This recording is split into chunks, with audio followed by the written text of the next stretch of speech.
Judd reaches a point where his life could either end or begin again. Months earlier, while working as a detective, he lost control and struck a man. That moment destroyed his career and brought punishment from his department.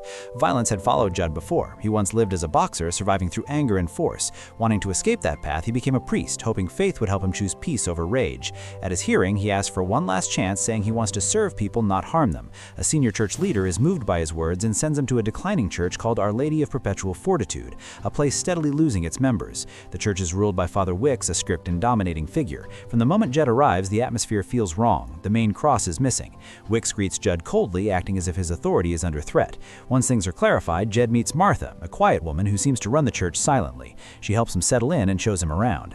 Judd soon notices that Wicks enjoys putting people under pressure. He twists confession into a tool of control, using shame instead of comfort. Judd understands this is deliberate, a way for Wicks to prove power. Judd also meets Samson, the gardener, who feels deeply tied to the church and to Martha. Samson explains that he and Wicks once battled alcohol addiction. Wicks promised to quit if Samson did, and that promise helped Samson survive. For Judd sees that Martha handles everything behind the scenes, from cleaning to music. Beneath the church lies the grave of Wicks's father, often damaged by children. Judd notices Wicks controls every symbol, even keeping the cross hidden to remind others of guilt. Judd learns the dark history of the Wicks family. The church was built by Wicks's grandfather, a rich man who believed money ruined souls. His daughter lived wildly and gave birth to Wicks. When she expected to inherit the fortune, she found it gone. Furious, she damaged the church and later died during the chaos. Martha witnessed this as a child, shaping her devotion to the church. Judd studies the regular members. There's a lawyer tied to Wicks's family, a failed politician spreading bitterness online, a doctor broken by loss, a fading writer full of blame, and a paralyzed woman donating heavily in hope of healing. Wicks controls them through fear. Each week he targets one person and humiliates them until they leave. The remaining group bonds through shared anger, and fear replaces faith. Judd tries to restore balance by sharing his own violent past and how forgiveness saved him. Without Wicks present, the group falls apart, proving they fear Wicks more than they trust God. Judd confronts Wicks, accusing him of poisoning the church and feeding hatred. The confrontation turns physical, revealing that Wicks thrives on conflict. On Good Friday, Wicks delivers another harsh sermon, appearing unstable. He suddenly collapses. Behind him lies a bloodied object shaped like a wolf's head. Wicks is dead before help arrives. Suspicion quickly turns to Judd. He opposed Wicks openly and had been seen with a similar object. Evidence seems to point toward him. Lost and broken, Judd returns alone to the church and sits before the empty cross, searching for meaning. A famous detective arrives, a man with little faith but sharp observation. Judd accepts his help, knowing the truth must surface. The detective speaks about how people repeat stories until they feel true, criticizing religion is built on repetition. Judd calmly agrees that faith uses stories to express feelings beyond plain words. The detective is surprised by his honesty. Judd breaks down, feeling he has finally become the priest he wanted to be, yet sensing his end is near. The police chief arrives and reveals she brought the detective. He confirms he is investigating Wicks's death. Wah, काफी अच्छा है ना? और Judd admits he is suspected but insists he is innocent. The detective studies him and sees guilt but not violence. He believes Judd and asks for help. Judd cannot face the body but agrees to assist. They trace the wolf-shaped object to a bar where proof shows it was intact earlier. Photos reveal another unchanged detail, pointing toward the doctor, who reacts angrily and leaves. Back at the church, tension rises. Samson locks himself away when he sees Judd. The detective tells the police chief this is no ordinary case but one resembling impossible crimes from old stories. Judd recalls the church's reading group list and realizes every book focuses on clever murders. Everyone had access to these ideas. At the death site, the detective explains each possible method. An early attack is ruled out, an outside strike is impossible. A hidden device is considered, but nothing is found. इस closet में थी. Judd remembers hearing a sharp click before Wicks fell, yet the room had already been searched. Only the body and a red thread were discovered. Martha suddenly disrupts everything, accusing Judd of defiling the church. Outside, she lashes out, calling him fake and sinful. Judd finally snaps, strikes her hand away, and vows to expose the truth. Burning with frustration, he releases his anger on a training bag. ये पहेली सुलझाई जा सकती थी. वो लाश. He questions Samson's actions and learns Samson recorded a sports match. The footage shows a signal glitch near the time of death. But closer study proves it happened later. The lead fails. Exhausted and defeated, Judd begins to lose hope. The detective tells Judd to rest and returns him to the church, convinced that the key lies in Judd's memory. He asks Judd to write down every detail he remembers without leaving anything out. लीजिए पेश है. मेरे नजरिए से लिखी हुई. As the detective reviews the notes, he discovers something Judd had hidden, a bottle belonging to Wicks. Judd admits he took it to stop Samson from drinking again. The detective becomes furious. By hiding evidence, Judd may have protected the real killer. The bottle is now missing, taken by someone else. The detective decides that every church member must be questioned again. While Judd sleeps, the detective studies footage of Wicks's last sermon.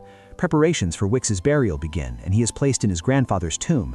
Martha begs to be alone with the body, speaking as if Wicks might rise again. The tomb is sealed. When members are questioned, most resist. The writer mocks the investigation, claiming it will become entertainment. Suddenly, the disabled woman rises, claiming she can walk again, admitting she wanted to believe in a miracle. The detective asks about a past meeting where Wicks attacked Judd, but no one responds, until Cy steps forward. He recorded the event. The recording reveals that Wicks was Cy's biological father, a truth Cy only learned that morning. In it, Wicks admits his hatred for the church, warns the group to leave, and threatens them emotionally, planning a final service to break them.